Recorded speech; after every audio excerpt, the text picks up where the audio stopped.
Здравейте! С един испанец в българските снегове. Първият СУВ на Сеат. Красивата Атека. Атека, това е едно малко село в сърцето на Иберийският полуостров. Вдъхновени от изгряващото барселонско слънце, дизайнерите създават този изключителен, отличаващ се отдалече оранжев цвят.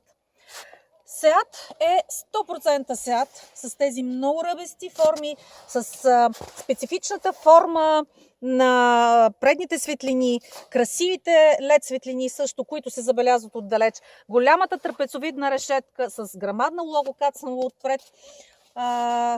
В същото време това е СУВ, вижда се отдалеч.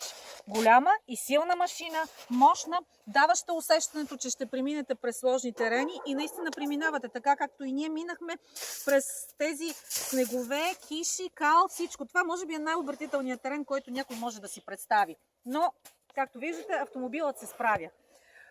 Типично за всеки СУВ, отгоре имаме рейки. Силното му тяло, изобщо цялата форма е много динамична, ускорена напред, така че автомобилът създава това спортно усещане. Отзад, нека да видим какво се случва там. В задната част острите ръбове и острите форми продължават.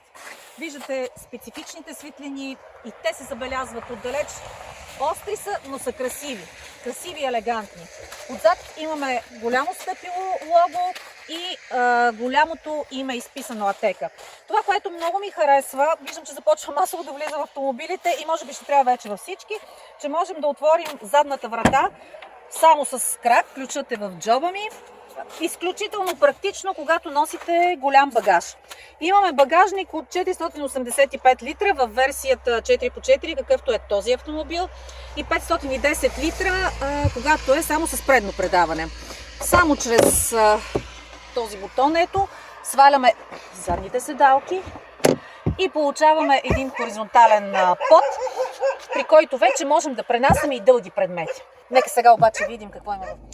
Интериорът на Атека е много приятен и допълнително просторен от това, че в момента имаме и панорамен, много голям стъклен покрив, който аз ще отворя до края и ще влезе много светлина в купето, дори в днешния по-мрачен ден. Седалките, както виждате, са спортни седалки и много добре обхващат отстрани тялото. Комбинация от тази скъпа кожа алкантра с текстил, с много акуратно направени шевове в кафяво. Изобщо на дълъг път тези седалки много добре обхващат тялото и човек се чувства много комфортно. Отпред веднага прави впечатление големият 9-инчов дисплей, на който се проектират основните функции и се командват от тук. Отстрани естествено имаме и бутони. Какво имаме? Естествено навигация, свързване на смартфона. Сега ще видим. Нека да погледнем системите за асистиране на водача.